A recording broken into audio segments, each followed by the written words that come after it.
gentlemen, introducing your host from the birthplace of extreme, Philadelphia, Pennsylvania, weighing in at, well, an average weight for a person of his size, Shondell Wilbur.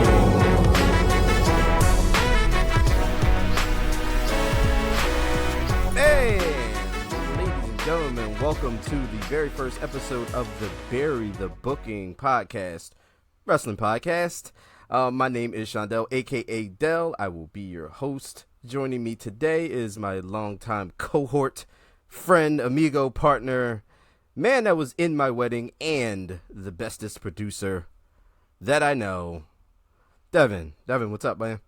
What's happening, people? What's happening? I'm excited to be on this one. Yeah, this is a special podcast. This is the SummerSlam podcast, and I thought it was going to be the perfect time to jump in for our first episode, coming off the heels of the second biggest. Can't call them pay-per-views anymore. WWE calls them PLEs, Premium Live Events, which is whatever. But yeah, that's what they call them. But jumping off of that. So we are recording SummerSlam last night. We were recording on a Sunday, which is going to be the standard going forward for our podcast. It's going to be a bit of a week that was in professional wrestling. As everyone knows that is listening, the professional wrestling product is heavy. There is hours upon hours upon hours of professional wrestling in the world. So what we're going to do is we're going to stick to the top 4 shows of the week, which is going to be WWE Monday Night Raw. We're going to do AEW Wednesday Night Dynamite, WWE Friday Night SmackDown, and AEW Saturday Night Collision. So we're going to get into those. Those are going to be the basis of the podcast. If anything noteworthy happens Tuesday nights on NXT, definitely touch on those. If anything noteworthy happens Thursday nights on Impact Wrestling, which not likely, but it could happen. We never know. You never know. It could happen. Impact is actually not a bad show, but no one really needs it for this. And anything happens of merit on Rampage, AEW Rampage Friday nights, we'll get into that as well. But that's going to be the structure of the podcast. I have Devin on, and we're going to get a nice little perspective of the professional wrestling product from someone who hasn't watched wrestling in quite the many years. It's been a long time. SummerSlam. Yeah, SummerSlam last night was the first time you jumped in a very, very long time. What were your thoughts on how wrestling was and how it is now that you've seen it? It's a lot longer. Yeah, it's a lot longer. Yeah. I started SummerSlam at 7 p.m. with the pregame. Yeah, pre-show. Yep. Pre-show, which had Booker. I knew Booker. Yeah, Booker T. The other 2 ladies, I didn't know who the hell they were. And the other 2 dudes, I didn't know who they were either. It was entertaining. It was fun. I enjoyed the pre-show. And going right into the show, it was exciting. I loved... Back when I watched wrestling, this is when Stone Cold Steve Austin was still running around. Attitude Era stuff. Yeah, I grew up as a kid watching Hulk Hogan, Macho Man, and stuff like that. So that large gap, it had to be like 10, 15 years between the time I used to watch wrestling. Yeah, it's been a while. Now, I enjoyed the visuals, like the performance of the host, great. The producing of how they introed and how you see, like, there's one where the belt would look like it was floating above. Oh yeah, production's crazy now with the yeah. Rings. There's TV LEDs around the rings. Oh yeah, damn, you've been out for a long time. Yeah. Yeah, turnbuckles have LEDs. Everything is promotion. Yeah. And I enjoyed myself. Yes, it was way past my bedtime watching this from 7 p.m. till 12:15. 7 p.m.'s about your bedtime. So yeah, you usually go to bed around the time the pre-show starts. Yeah, I'm usually in bed relaxing. So 12:15 was it? Give or take. Yeah. It was lengthy. So you're looking at a long stretch, and while I felt tired, I was entertained.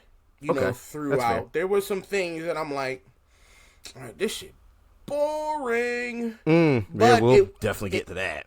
It wasn't because of what the wrestlers was doing or anything like that. They're putting on a great show. It's just I didn't have enough information to be as invested as I should have been. Right. But I enjoyed it. I will watch another. Well, first off, wrestling needs to start at like 3 p.m. Let's be real. You're going to have a 5-hour show. Can we get an afternoon? Start at, 4:30-ish. 4:30. Get you 4:30. Get you out of there by like what, 9, 10 o'clock? 10 o'clock. I'm okay with that. I can let the body stretch that long. So man, before they started doing WrestleMania 2 nights, before they start breaking up the 2 nights, whew, WrestleMania was like pre-show was at like 5. You wasn't checking out till like a little after 12.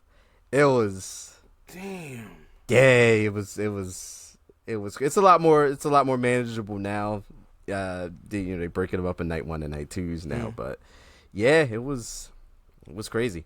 But let's waste no more time. Let's jump right in. SummerSlam, like you said, the production value and all that stuff is a lot bigger now. They do, as you can tell, they do stadiums now for their bigger events. So they were at Ford Field in Detroit, and it was a packed house.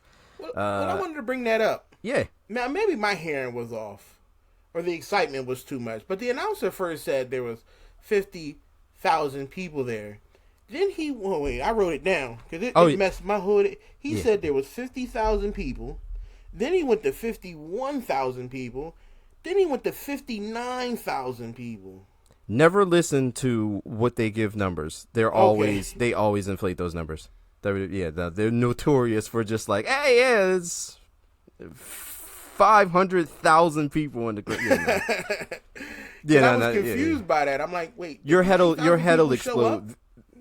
Your head will explode. They will give you crazy numbers, and you're like, wait, don't even try to keep track of it. All right. They kept pushing that.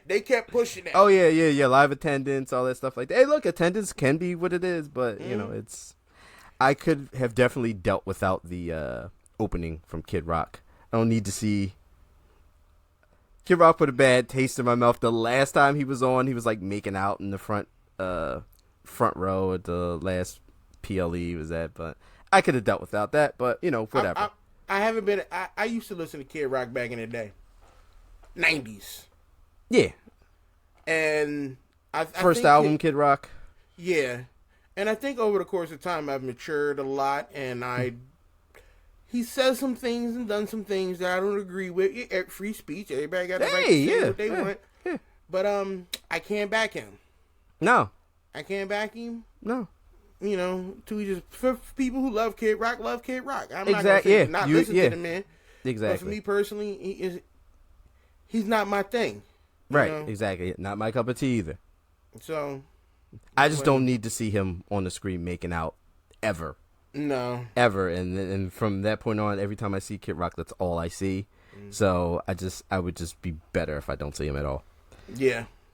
But they kicked off SummerSlam with Logan Paul versus Ricochet. So that's before we get into this. What were your thoughts when you seen Logan Paul enter your screen first at a WWE PLE event? First off, I don't like Logan Paul and I don't dislike Logan Paul. Okay. He was never in my wheelhouse of social media and stuff like that. I don't know. I hear stuff about him. And I'm like, I can't hear that and be like, all right, cool, you're a good person. But then he says something and he does something. I'm like, all right, maybe you are a good person. But putting all that social media stuff aside, getting all that out the way, forget, Logan Paul as a social media person. When I saw him come out, I looked. I'm like, first off, your outfit is trash. Your outfit is trash. No, like you could have did much better than that. But I wasn't that bad because I heard that he did a little wrestling. He's doing a little MMA type stuff. So I thought that he was trained enough to be able to get into the ring. I'm glad he wasn't going against nobody crazy. But I wasn't upset. It was kind of weird. The product placement. Oh, with the Prime. Yeah, twice. Yeah. You did the product placement twice. Oh, he does. It's all the time. It's like if he's cutting promos on Monday Night Raw or anything like that. It's always you're going to see it. Yeah, he's pulling out. He's going to the crowd, grabbing the green Prime drink from the little kid and hugging him. That little kid, like, I hope I'm getting my pay for this. Yeah, you're definitely going to see that. Unfortunately, I get it. You're a businessman. Yeah, right. Here's the thing about Logan Paul. I don't like Logan Paul person. I don't like the person Logan Paul. Just doesn't, he's got that kind of face. I just don't like his face. Yeah, I can see that. Number two, I just don't, he's not for me. Mm-hmm. I'm not one of those people. But wrestling wise, unfortunately, Logan Paul, he's good. He is, I respect that he respects wrestling enough to be as good as he is in it. So you can tell it's not just, it's not just this thing that he is doing for, he really legit, he's into it. And if you're into it like that, I can respect that. Okay. He's never had a horrible match. He's wrestled plenty of matches now. Like he's got quite a few under his belt. He's been in the ring at WrestleMania with Seth Rollins. He wrestled Roman Reigns before. Like he's been in matches with Miz and things like that. So he's been in the ring and he's not bad. I hate to say that because I don't like the person, but the performer, he's got it. Okay. He's good in the ring. You're not gonna have a bad match with Ricochet. That's just what Ricochet does. He didn't do as much as Ricochet would normally do because maybe time constraints, maybe whatever the case may be with Logan Paul, them not wanting him to get too injured or take too many risks. I don't know, but I mean, the match was fine for what it was. Like you were going to see some flips. You were going to see some athletic stuff. Logan Paul is good at doing those things. He got air. He getting air. I was looking. I'm like, give me high shit. Like that's gonna be. That's gonna hurt. Yeah, he does. Yeah, he's okay. Yeah. He's pretty athletic when it comes to that stuff. The that springboard somersault clothesline he did from the ring to the outside. All that stuff is he's. I don't know if they showed the video package during the pre-show, but the whole basis of Logan Paul Ricochet was you have to have the premiere package for that. You didn't have the premiere. I have the premiere package. Ah, there you go. Look at that. I paid for that. There you go. Boop.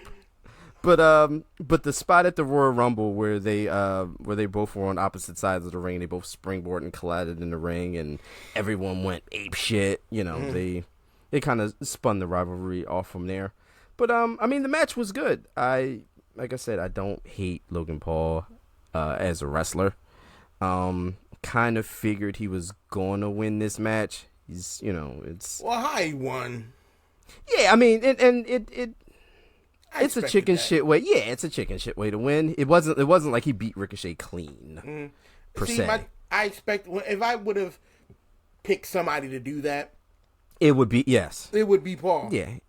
He's a slime ball. So he would do the brass knucks. I don't know the identity of the goon that gave him the brass knucks. Some guy, it's probably somebody in his circuit. Yeah. Somebody. I don't know too much about him, or I'm pretty sure people who drink Prime know who that guy is. but like I said, that was the match was fine. Ricochet's fiance Samantha Irving, who was the ring announcer, had to announce him as the winner, which was the thing that he said he was going to have her announce him as the winner on Monday Night Raw. So that the whole thing came full circle. Side note, because it made me laugh. As they panned out to the crowd after the match, they had someone had a sign that said "Justice for Katie Vick."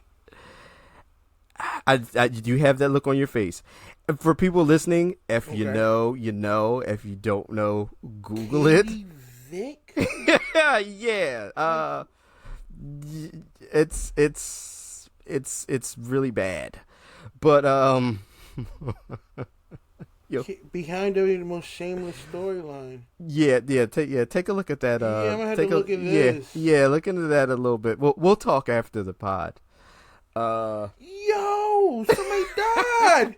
Wait, we'll talk after the pod. What? Like That's I said, the first thing that came up. Like I said, if you know, you know. Next up on the show, we had Brock Lesnar versus Cody Rhodes, Part 3, Number 3. They first wrestled at Backlash, where Cody Rhodes won.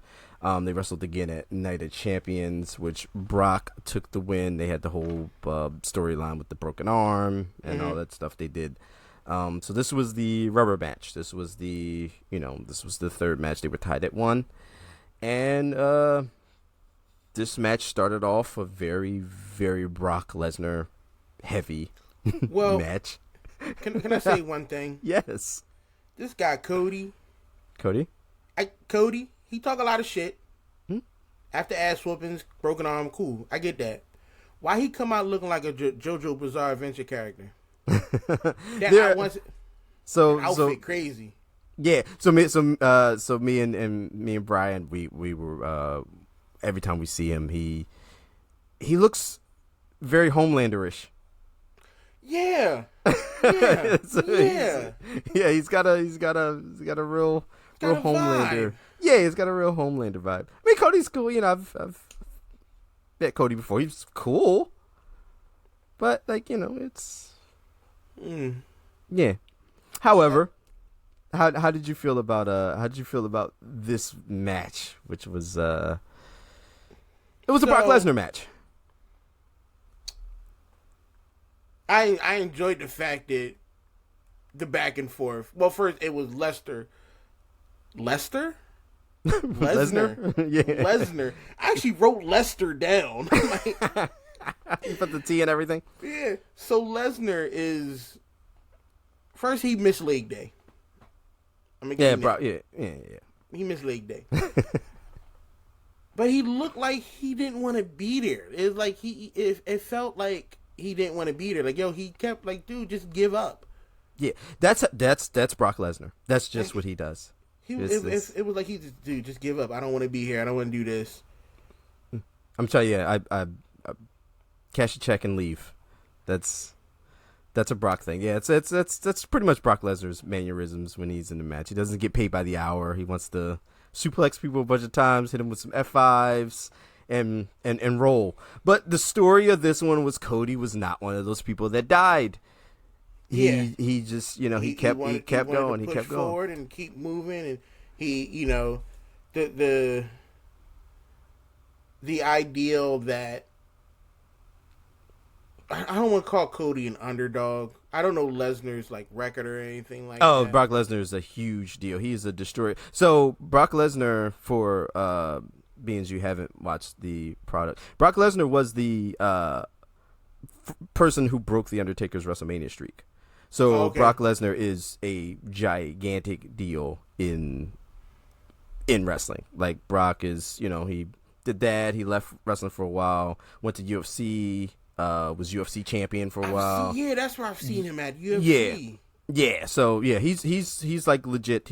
They call him like the alpha male of the species. Okay. So, and he's built as such. So Brock Lesnar is a destroyer. They call him the Beast. So yeah. The fight was good. I enjoyed the fight. Like, that was one of the ones where I'm like, just break his fucking arm again. And And then you see Cody doing work and coming back and eventually winning. Mm-hmm. Which I had a feeling that was going to happen. Like, I had a feeling, like, for what Lesnar's demeanor of how he was wrestling, how he came out, how he just wanted this shit to be over. I'm not saying I don't want to say, like, he threw the match. Like, Cody won because, he did what he did. Yeah, they were going to give. They were always going to give Cody this win because, like, they're still building Cody back up to be, like, the guy. So he's, rising to be probably at this point, like, the most popular babyface that they have in the company. Okay. So the fact that he's beaten Brock Lesnar twice clean, I'm going to talk about that in a second, is a big deal. Like, you don't just beat Brock Lesnar unless you're like John Cena or like someone like that. Like, it takes a Roman Reigns or Undertaker. It takes a person of a higher star. You got to be a superstar. You got to be one of those main event guys in order to just beat Brock Lesnar. You don't just beat Brock Lesnar. So the fact that they gave him that second win, that embrace. First of all, let me jump back. I'm going to talk about it. So I didn't know that this match was a no disqualification match. Mm. Did you know? I'm asking you, Devin. Did you know that the main event was a trial by combat match, like the whole tribal combat match? Like, they talked about that ad nauseum, right? Like, it was a tribal combat match. Correct. They didn't mention anything about a no disqualification match, and it wasn't a no disqualification match between Brock and Cody, but yet Cody legit, like, hit Brock Lesnar with the steps. Cody should have lost the match. Oh. They just ignored the hell out of that. They ignored the shit out of that one. They were just like, oh yeah, no one said anything. Just let it go. They didn't even acknowledge it. Like the commentators didn't say anything. They didn't say anything. I didn't even notice that. Like, it should have been. He hit him with a foreign object. It should have been a disqualification. Cody should have lost the match. Oh wow! It was legit just a 1-on-1 match. So under rules of a 1-on-1 match, you hit somebody with a foreign object, it's a disqualification. He legit the referee watched him. No one said anything. I was a little bothered by that because I'm like, at least you could have, like, just pulled something out of your ass last minute and be like, oh yeah, before we got out of here, before the competitors got out, they announced there was a no disqualification match. Dress it up or something. Yeah, and they dropped. I don't say they dropped the ball. I think they do it a lot, though. They do it a lot. If when you watch WWE, you come to expect things like that. They just assume that you forget the rules all the time. Yeah, they really do. They just assume that you're like, you'll just let it go. But I'm like, that should have been a disqualification. Especially if you had money on it. Because what is DraftKings was sponsoring some of that stuff. You could make bets. Yeah, well, they do bets of so it's hard to do. Yeah, so they do bets of things like who hits their finisher first, or how long the match is going to take, or who kicks out of this first, or things like that. So they do it within the realm of wrestling because they know it's scripted anyway, but they kind of, you can bet on like certain things, like if how many times is somebody going to do this specific move, or things like that. They make it fun-ish, I guess.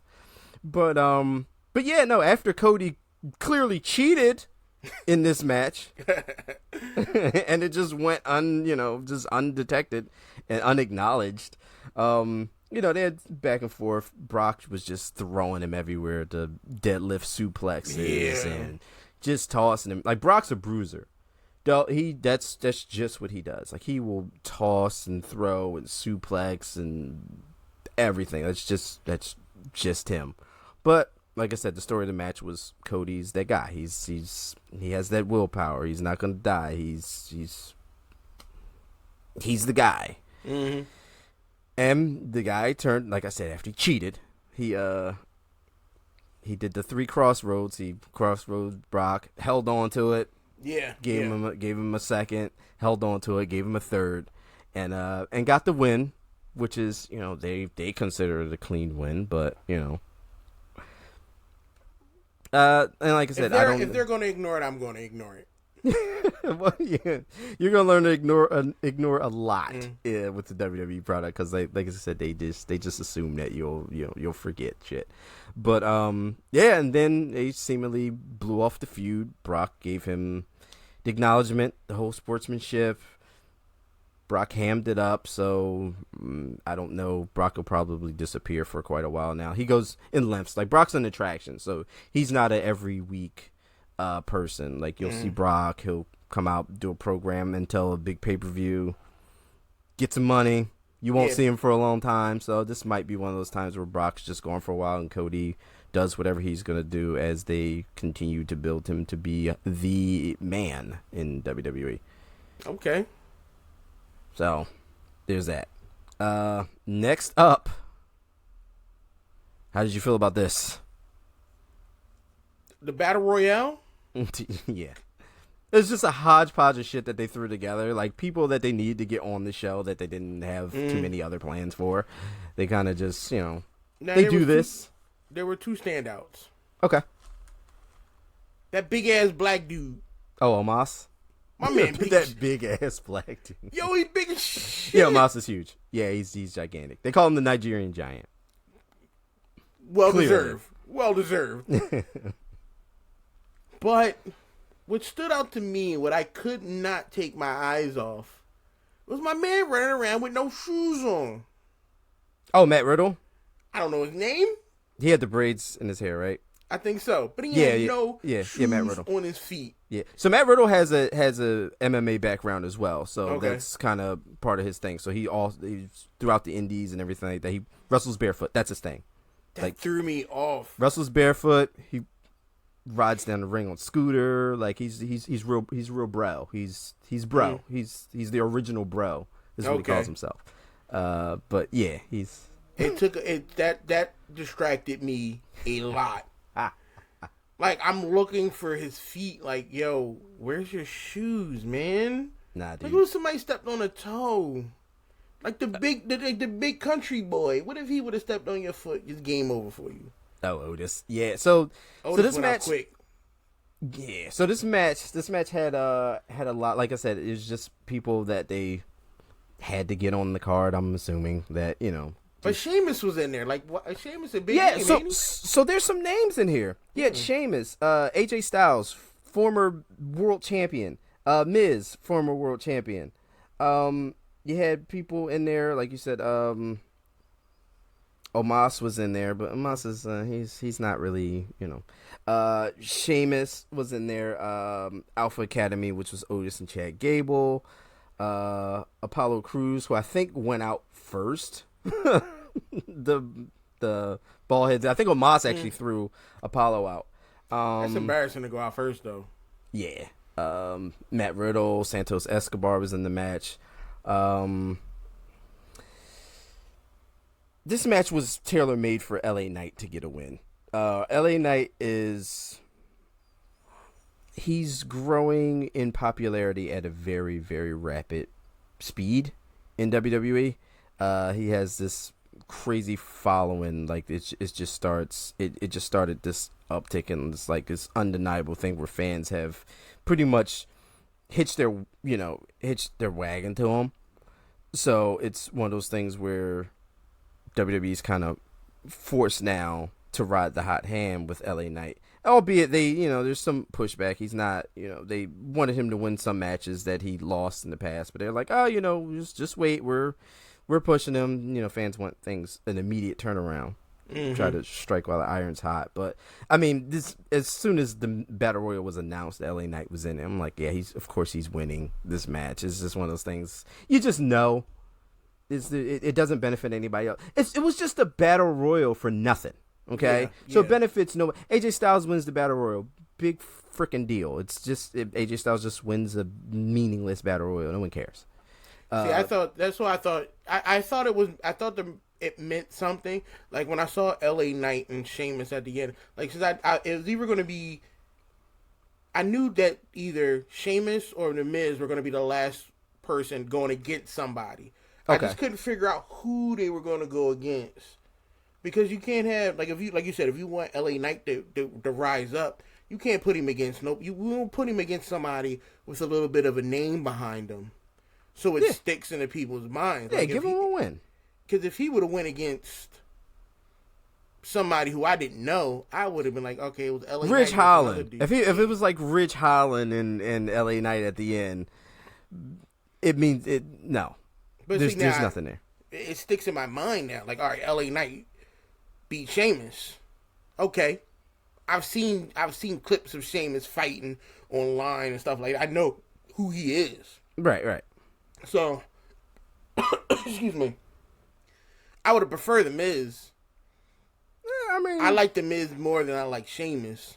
Okay, that's I guess that's fair for someone who Yeah, I don't know nothing. Yeah. All I know is what I that's see, fair. The little clips fair. and stuff I see. Yeah, and The Miz is entertaining for people who Yes. who watch. Yeah, I don't know about his backstory or nothing like that. I couldn't tell you. Right, but anything. Sometimes they have battle royals that mean things like, oh, this person will get a title match, or WrestleMania season they'll do the Andre the Giant Memorial Battle Royal, and they give you an Andre the Giant statue, and you walk around with it for 3 weeks and tell people forget about it. It's just what they do. But it seems fun. Yeah, fantastic. But, I liked it. No, the people like battle royals. Like I like the Royal Rumble. I like battle royals. Don't really, unless they have stakes of like the winner, like gets a title shot, or it's for something like that. If there's a stake involved in it, I'm all for the battle royal. But like, I think I liked it most because I liked when all the guys were in the ring. I'm watching, like, I'll see somebody reach out, try to get a move, but a guy will turn his back to him. Okay. Like yeah, little stuff. things. Yeah, little stuff like that. Yeah. Like, what's happening? Like, that didn't work out. Right. So that was I enjoyed that. Like, I know what wrestling is. Right. But those little... See, that's good. That's the stuff I kind of watch wrestling for. Like little stuff that, outside of what we know wrestling is. Like, you watch it for the little other stuff. And when I'm going to talk about more about that as we go down the line. But I did. Okay. I was eating chicken wings at the time, watching the Battle Royale in the kitchen. Which is it's a good thing to do. Because I had it on 3 different devices. I had it on my computer, my tablet, and my phone. Okay. Like, my eyes never left the screen, no matter where I was in my apartment. All right, you were locked in. Yeah, I was locked in, Because when, go to the bathroom, got it on my phone. Like, I got Peacock on every device now. Okay. So I'm actually enjoy Peacock. I might keep that. Oh, wow. Yeah. Look at that. Good shows. Yeah, I still gotta watch Twisted Metal. I'll get there. Okay. Yeah, we'll watch it. But yeah, go back. LA Knight gets the win here. Like I said, it only helps LA Knight keep momentum, keep it on the upswing. Maybe it'll turn into something, because the fans at this point, the fans need something for LA Knight. He's coming out, crowd is like, they are behind dude. Like, his music hits, the place explodes. They're doing the catchphrase, they're doing they're doing the LA Knight, they're doing all this. Like, they love him. So WWE's got to strike. The iron's hot. Do something. Yeah. After this, we go from the crowd all about LA Knight, crowd on their feet, LA Knight.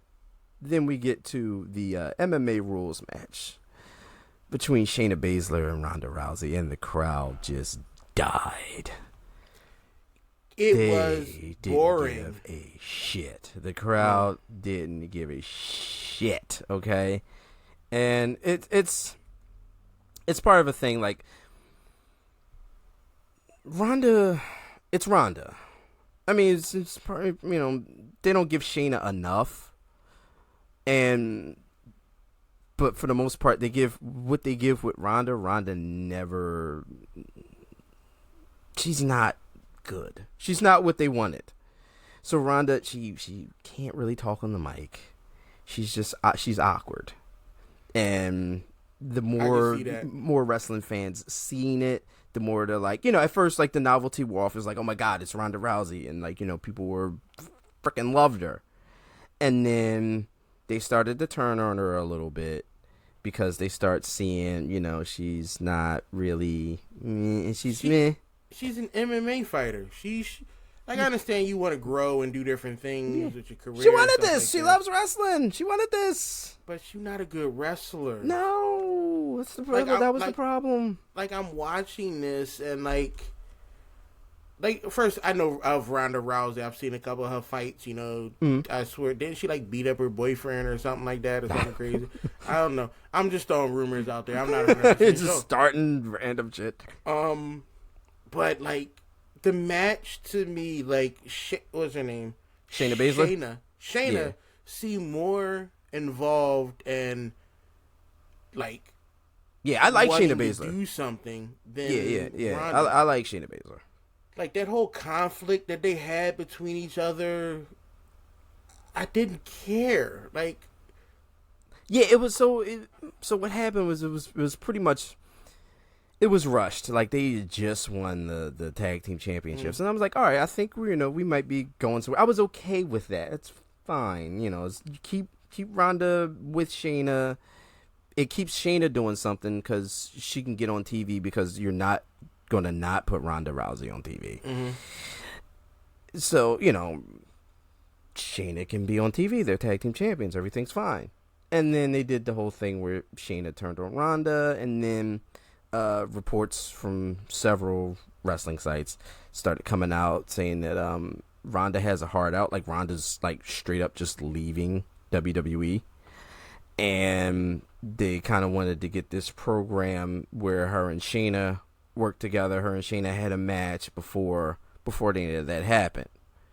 So, which is, I'm if that's what this is, I'm okay with that because Shayna ultimately got the win. And, if Ronda's on her way out, obviously she's not going to win the match. You give Shayna that win over Ronda, and hopefully we do something with Shayna Baszler after this. Because Shayna, like I said, like Shayna's legit. She's a good wrestler. Mic skills, but in the ring, she's awesome. So I was just hoping for more, especially when they said that MMA rules. I'm like, oh. I was hoping for less because this match went on way too long. I think it was almost 8 minutes, and it just drug on. Like you said, like, crowd was chanting boring. Like, it was just because it was MMA rules but it was a wrestling match. So it didn't add up. It didn't add up, and you got two people from an MMA background trying to do what they know to do in MMA, but not do it because it's wrestling, and then also do wrestling. It missed. Yeah, the best part was when the chick got kicked in the head. Oh, I think Ronda kicked Shayna, right? Yeah. Yeah, and then Shayna caught Ronda with the knee, I think, after that. That was it. After that, I was like, eh. Yeah, the match could have been like, I mean, if MMA rules, you could have shortened it to make it a little bit more MMA realistic. You could have dwindled that match for, it was like almost 8 minutes. You could have gave it 3. You could have gave it 4 minutes. I would have been okay with 4 minutes. Somebody should have ran in and did something. I was just looking for something else. Like, another person should have just ran in and cracked somebody over the head or distract the ref. Anything. Something. It was just. Well, they don't have any friends. It's just them two. Like, they were it. That's how you introduce somebody on Shayna's side. Somebody who low key in the background who been supporting her. No, it's some dude that like her. Keep the drama going. Ronda's ex-boyfriend who she beat up come out there and just, once again, that's a rumor. I can't confirm that. I don't know. It just sounds good. Actually, you know what? That would be kind of entertaining though. Like, just make up some Make up something and throw it. But if Ronda's on her way out, like I said, it was okay. Like Ronda, she was around. She main evented some high profile pay per views. She had some okay matches. Mm-hmm. Most of the matches, well, no, I'm not going to say most. All of the matches she had that were good is because she was in the ring with people who can make her look good. Okay. Not saying Ronda was the worst wrestler I've ever seen. She wasn't. Like, she had some things. She just didn't have them all. Yeah. And I see that. And the time that WWE gave her over and over again with, you know, being in these matches and being a champion and all that, we as fans, as the fan base, never saw any improvements.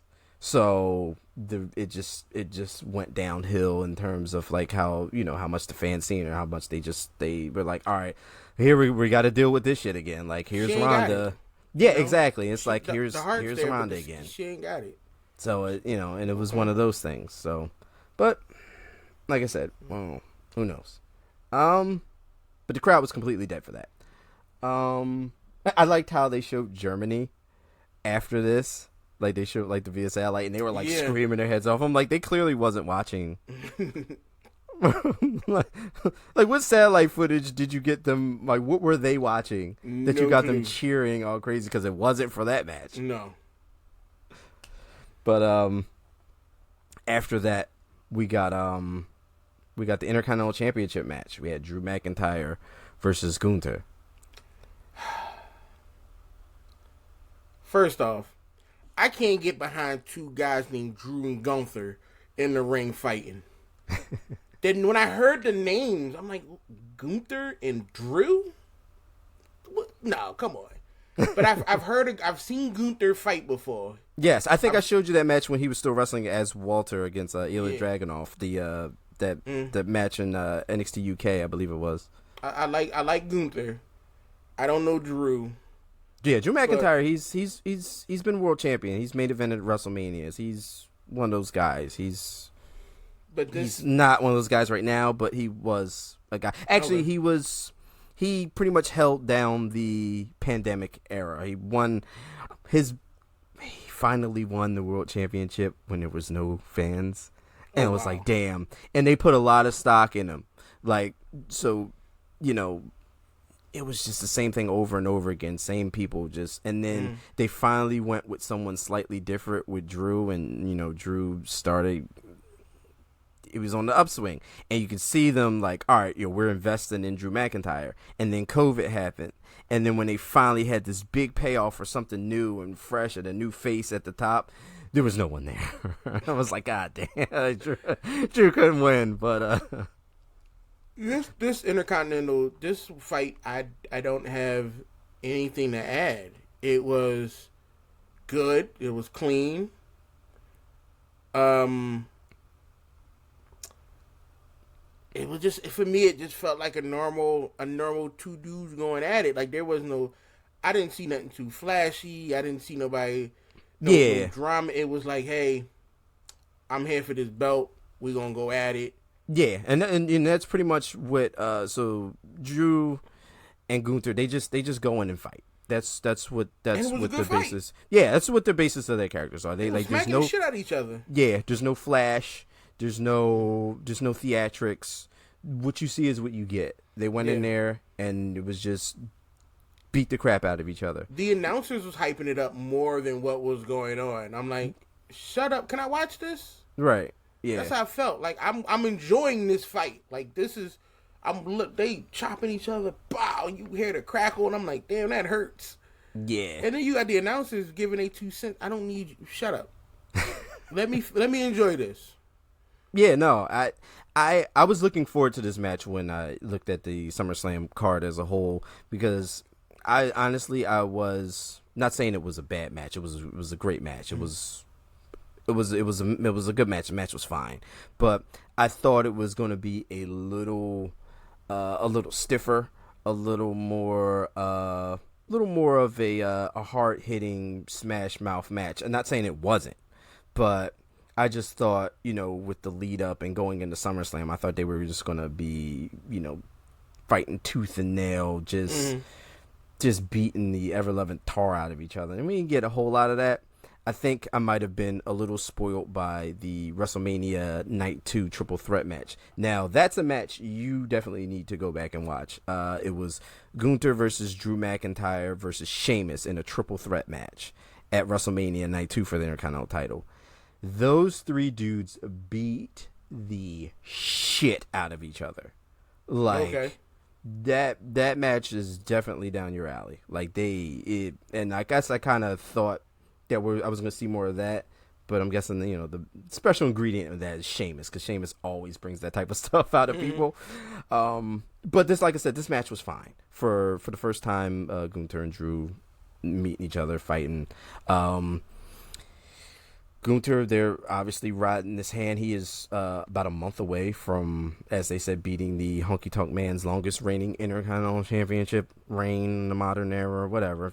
Everything is record based for WWE now. So like everything is, they're putting these guys with long title reigns of the modern era and all. They're riding on, this person is such and such days away from being longest reigning and this and that. So it's heavy on that. It's been like that for a little while. But they're clearly going with Gunther on that. And Gunther's awesome. He's absolutely freaking awesome. I agree. Like the end of the match saw them fighting on the top rope. Drew gets crotched, falls down, split legs, hits the Neds, and then Gunther closes the gap. He hit that clothesline, that power bomb, and got the win. Which, like I said, I expected him to win. I didn't expect Drew to win this match. Gunther's been Intercontinental Champion for a long time, and I think they're just riding that wave. If it ain't broke, don't fix it. I would have liked to see more sword play. I saw the Claymore come out. Mm-hmm. Then I didn't see the Claymore no more. And I'm like, yeah, he did the one, and then he kicked out. He kicked out of the Claymore. Ain't nobody gonna get hit with it. We ain't gonna get no blood drawn. Damn. He cut the ropes in the sword once. I forgot who he swung at, but he cut like the ropes in half when he like swung the sword. Man. After this, moving right along, crowd was okay for this one. They came back to life. Yeah, they came back to life for this one. And they definitely came back to life for Seth Rollins and Finn Balor for the World's Heavyweight Championship. Thoughts? I know what's going on. I know. There was a lot of drama and stuff going on between these guys. And so the whole thing was the 7-year thing. The first time WWE introduced the Universal Championship, Seth Rollins and Finn Balor were the last two in the door, so they essentially were fighting to become the first ever Universal Championship, which would later on down the line years get consumed by Thanos, aka Roman Reigns, who just took all the titles.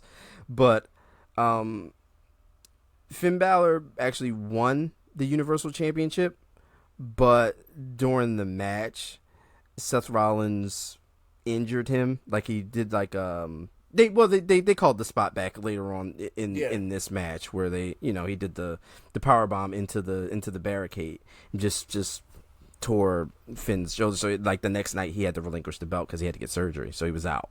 So first world championship, big championship that Finn won.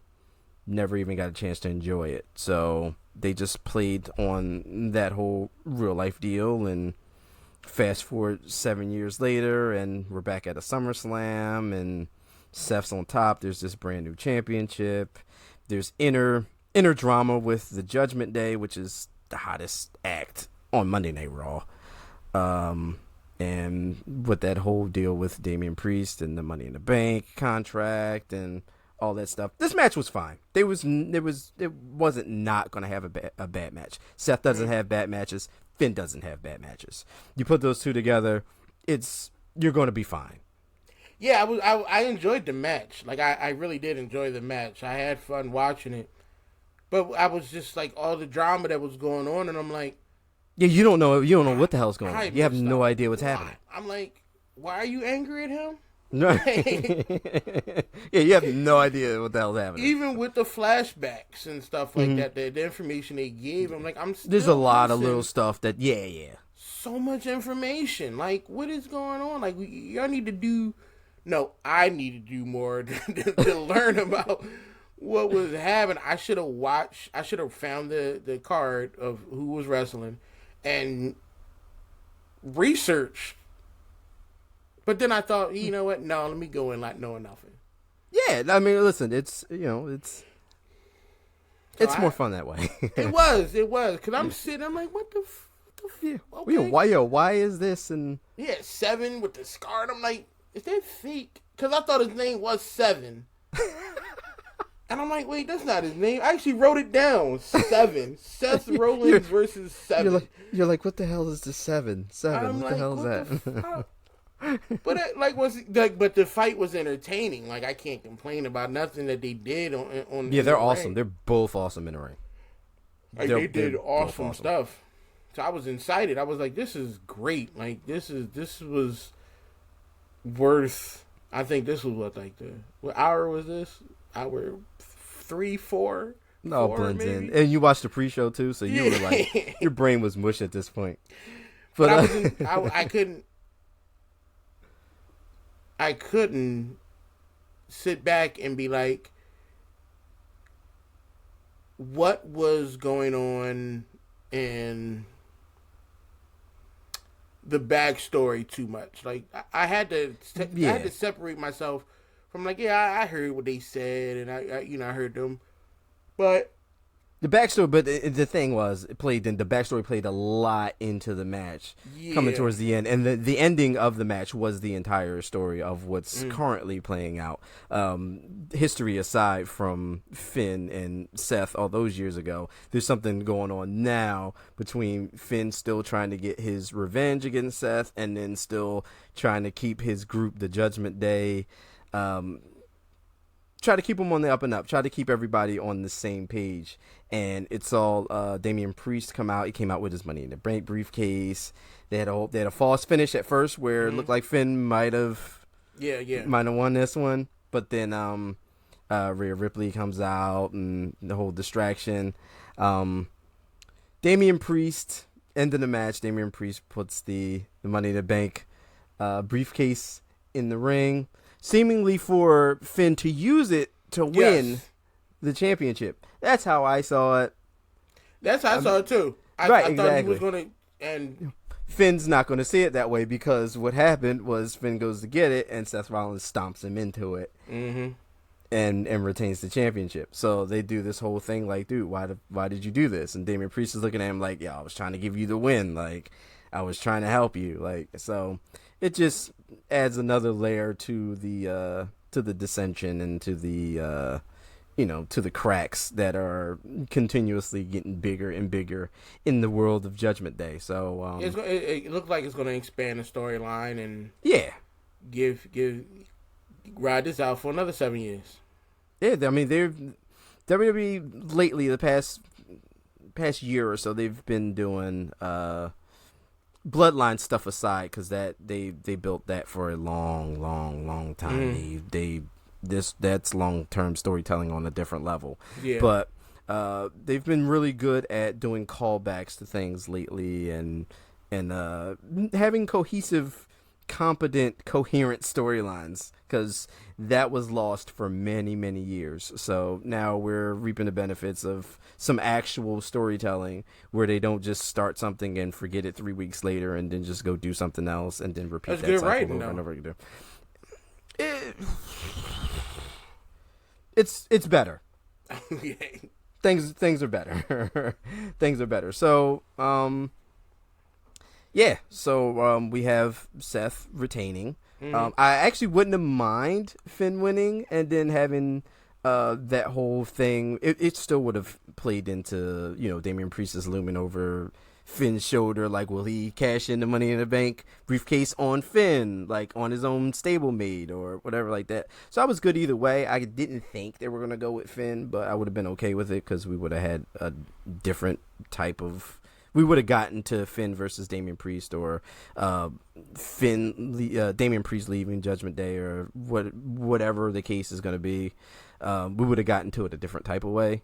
which would have been my personal taste would have been slightly more interesting. But it's why we talk about it. It's opinions. Okay. It's just my opinion. So next up, after that, how did you feel about this one? Oh my goodness! First, EST. Yes, Bianca Belair. Don't like your hair. Cut that shit out. Whoa, hey, man! It's her thing. It's her thing. You're not a It's awesome when she whips people with the hair, and it splits them open. Splits them open. Yeah, she whipped Sasha Banks, and it just legit cut her stomach open. Like, did she got a blade in it? No, she hit her hard AF. Yo, I have to show you that clip. That weave is crazy. Damn. I had to show you that clip. Yeah, I was cool nuts. with the hair. He got what's that? Ric Flair's daughter? Charlotte. Yes. That's his Ric Flair's daughter. Yes, correct. Okay, all right. I was when she said Charlotte Flair, I'm like, there's only one Flair. Yeah. On the planet, that's Rick. Fucking you. And Asuka. Yeah. These ladies. By far, this is the best fight out of all of them. On the show. Okay. I highly match of the night for you. Enjoyed this. Huh? Match of the night for you. For night, yes. Okay. This was unbelievable. The Asian chick, crazy. The black junk, crazy. The white junk, crazy. They were just going at it. Remember I text you, like, when she got thrown out the ring and you heard her screaming her legs? Oh, yeah. I thought that she hurt herself real bad. Like, yo, she outfitted Count. I thought it was over. That set up some stuff later on that we'll talk about. But yeah, WWE does women's wrestling better than AEW at this point.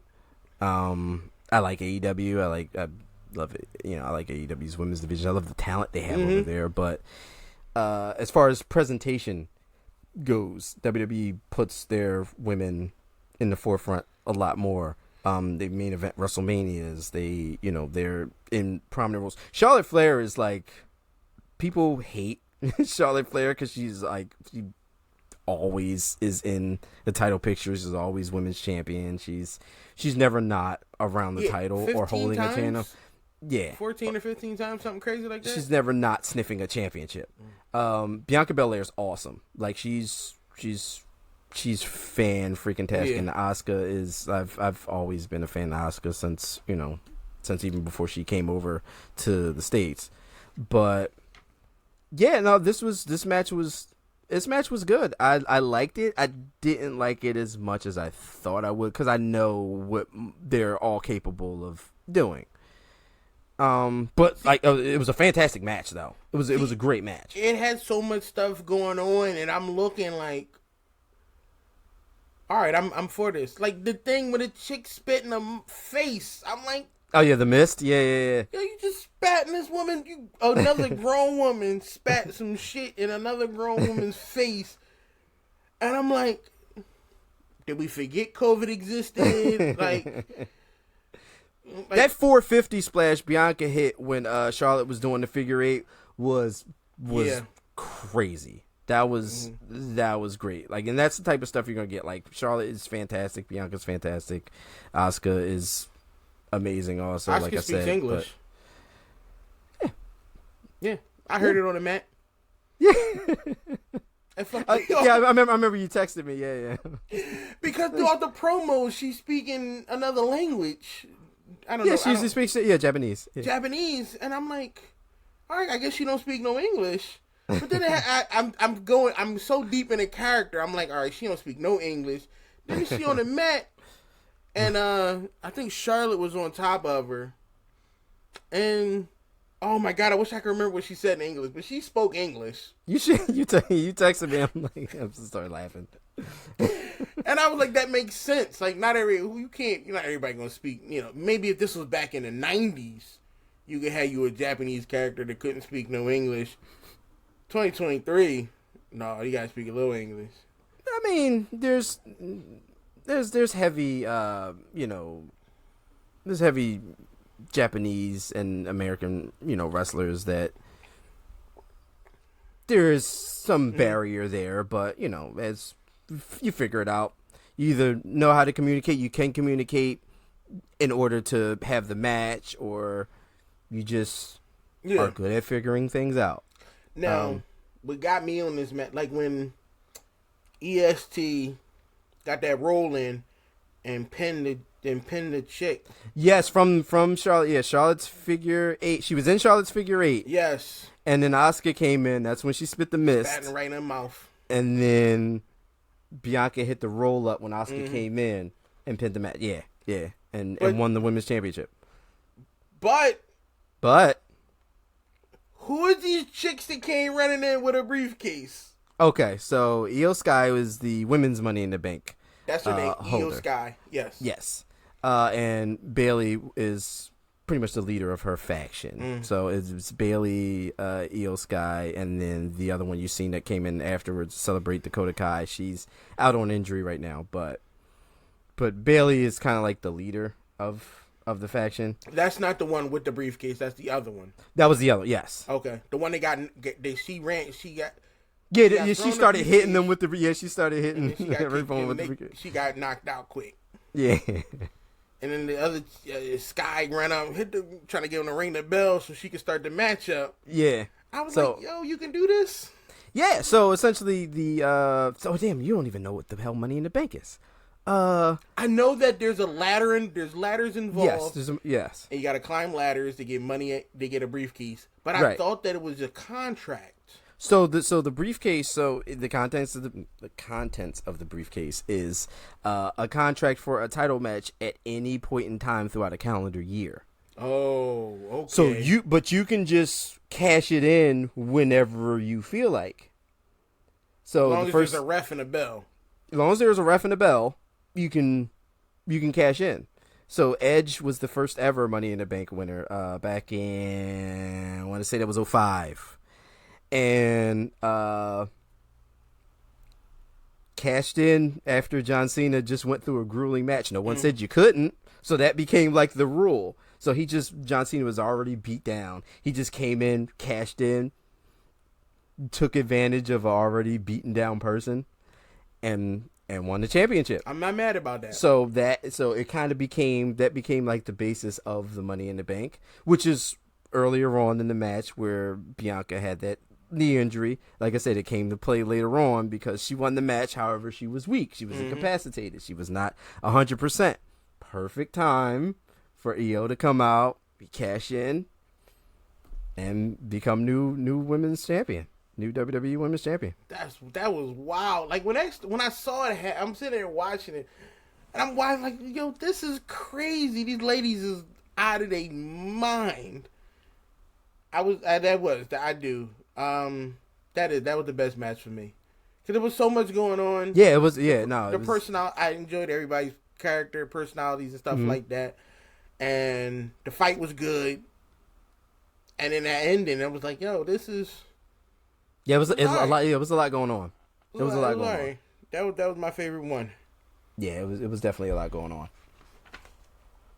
All right, so after that, it brings us to the Dominicans. They're Samoans from Florida. So it's the that's racist. I'm sorry. I know they Samoans. Kaliki Hulina. It's the WWE Universal Undisputed Universal Heavyweight Championship match between Jey Uso and Roman Reigns in a trial by combat match with no weapons. Well, they had kendo sticks, and tables, and chairs, blades. Yeah, ain't nobody had no swords. Ain't nobody had no hookah shells and nothing. They just had stuff there. Yes, this wasn't a death match.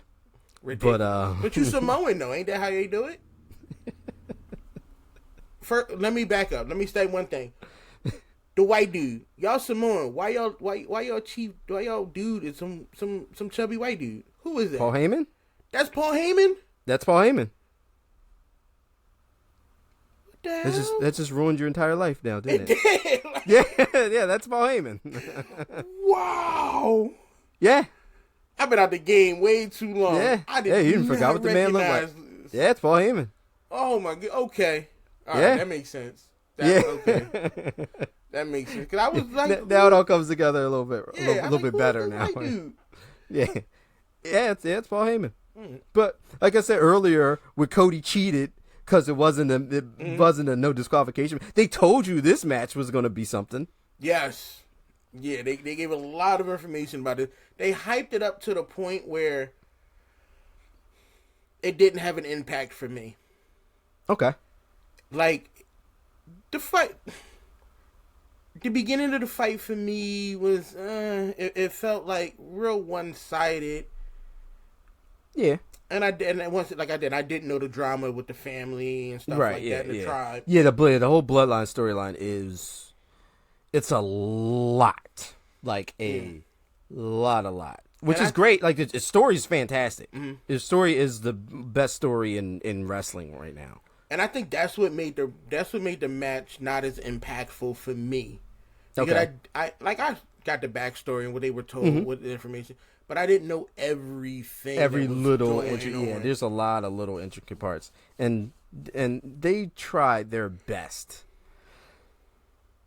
Everyone with a brain knows it was never going to happen, but they tried their best to make you believe that Jey Uso was ever going to beat Roman Reigns. They tried. He couldn't win. He kept having to push his grill back in his mouth. He did it twice. I saw him. He was on the ground here, trying to push his grill back in his mouth. That's not safe. That's not safe. That's your takeaway. Grills are not safe. Not safe in wrestling. Grills in pro wrestling, no. All right, fair enough. But they did. They tried their best. I mean, that's their job. That's how you sell PLEs. Well, I guess that's how you sell subscriptions to Peacock. Yeah. But I paid for mine. Yeah. But like they really did. Like they made you believe Jay had a chance. But not when Rashiki came out and started helping. What's his name? Rikishi? Who was the boy that was with him? That wasn't Rikishi. Rikishi a grown old man now. Yeah, that's their dad though. That's their dad. Yeah, Jey Uso and Solo Cole. Yeah, Rikishi's their dad. Okay. Solo was the younger brother of Jay. That's the one. When he came out, the one that also was barefoot. Was he barefoot? Yeah, he was. I didn't even notice because he beating the shit out of the ball. Well, I mean, he's not 100% barefoot. He has tape on his ankles. Okay. So Matt Riddle's just straight. Some stability. Yeah. Riddle's just straight barefoot. But that was good. Like I knew the young bull wasn't gonna win. Yeah, no, there was absolutely no way in hell. And then when Roman's dropping that title to Jey Uso. And then when his brother came out. Yeah, so all right, so this match had the kendo stick stuff. It had table stuff, chairs. I enjoyed that. Yeah. I mean, it was your standard WWE no disqualification type match.